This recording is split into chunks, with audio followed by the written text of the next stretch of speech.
Assalamualaikum warahmatullahi wabarakatuh.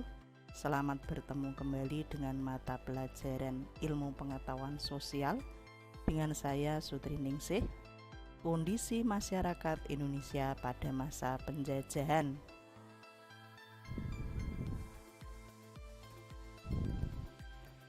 Materi kita saat ini adalah membahas mengenai kebijaksanaan pada zaman penjajahan Belanda, yaitu kultur stelsel atau sistem tanam paksa.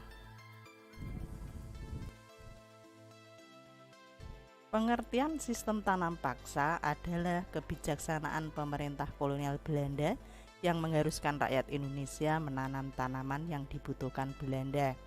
Sistem tanam paksa diterapkan pada masa pemerintahan Van den Bosch pada tahun 1830 sampai 1833.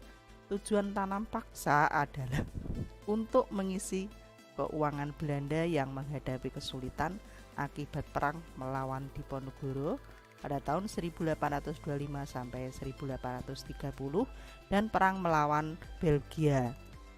Cara yang ditempuh Belanda yaitu dengan menerapkan aturan-aturan tanam paksa. Ketentuan pokok terdapat dalam Stadblad Lembaran Negara nomor 22 dengan ketentuan sebagai berikut. Penyediaan tanah untuk kultur stelsel berdasarkan persetujuan penduduk. Tanah tersebut tidak lebih dari 1/5 tanah pertanian. Tanah tersebut bebas dari pajak. Kelebihan hasil tanaman jika melebihi pajak diberikan kepada petani. Pekerjaan untuk kultur stelsel tidak melebihi waktu menanam padi. Kegagalan panen yang bukan kesalahan petani merupakan tanggung jawab pemerintah. 7. Bagi yang tidak memiliki tanah dipekerjakan di pabrik atau perkebunan pemerintah. Dan 8. Pelaksanaan tanam paksa diserahkan kepada pemimpin pribumi. Namun pelaksanaannya terjadi banyak penyimpangan. Perhatikan gambar tanaman di bawah ini. Jenis tanaman yang ditanam saat tanam paksa diantaranya tanaman kopi, tanaman tembakau, dan tanaman nila.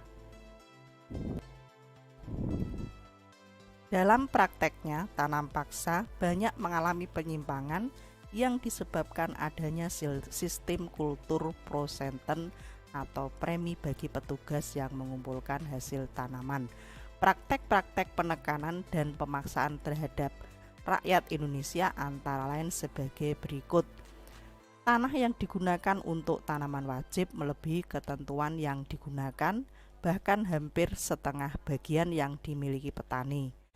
Kelebihan hasil panen tanaman wajib tidak pernah dibayarkan. Waktu untuk kerja wajib melebihi 66 hari. Kemudian tanah untuk tanaman wajib tetap dikenakan pajak. Akibat tanam paksa bagi pemerintah Belanda, yaitu kesulitan keuangan dapat teratasi, utang-utang Belanda terlunasi, biaya pemerintah Belanda dapat membangun negerinya. 4. Perusahaan Belanda, dalam hal ini adalah NHM, mengalami kejayaan.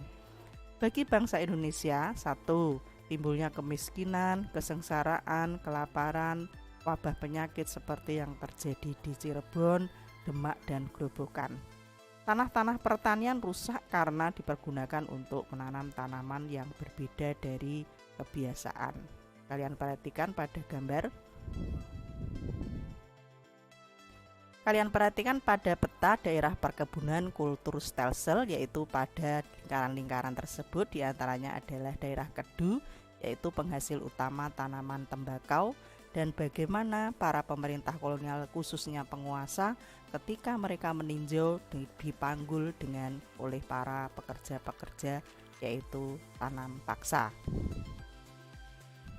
Tokoh-tokoh penentang tanam paksa diantaranya adalah Dr. Edward Davesdecker atau Multatuli, Baron van Hövell, Fransen van den Putte. Dengan terbitnya buku Maghavelar karya Davesdecker dan buku Suike Kontrakten karya Fransen van den Putte dan kecaman dari kalangan humanis dan kalangan kapitalis terhadap pemerintah Belanda, Akhirnya secara bertahap tahun 1870 sistem tanam paksa dihapuskan.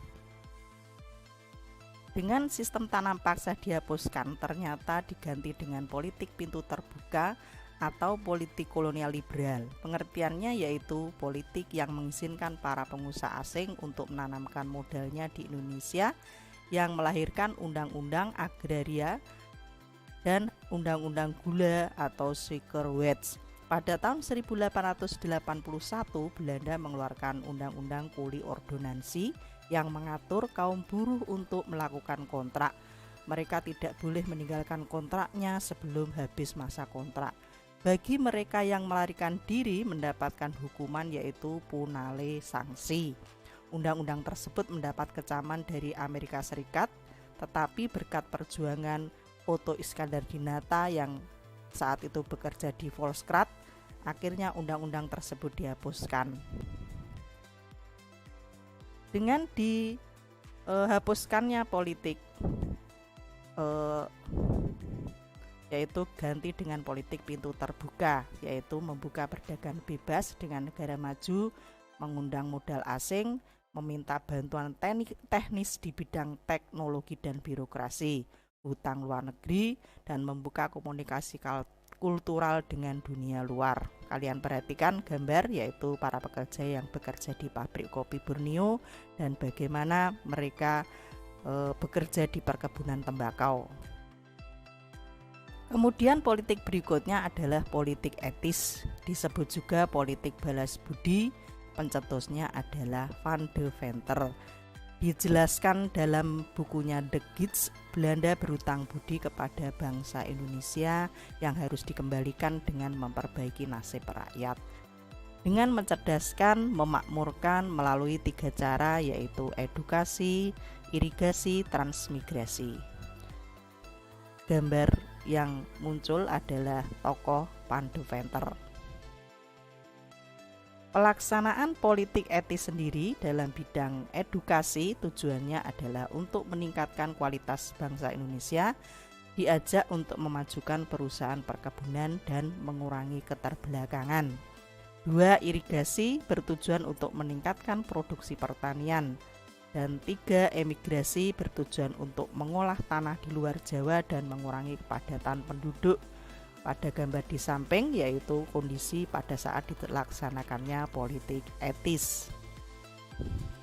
Akibat politik etis, dampak politik etis di bidang pendidikan mendorong lahirnya golongan terpelajar dan lahirnya pergerakan nasional seperti Budi Utomo, Indische Partij, Perhimpunan Indonesia. Di bidang irigasi dapat meningkatkan produksi pertanian dan dibangunnya bendungan untuk pengairan.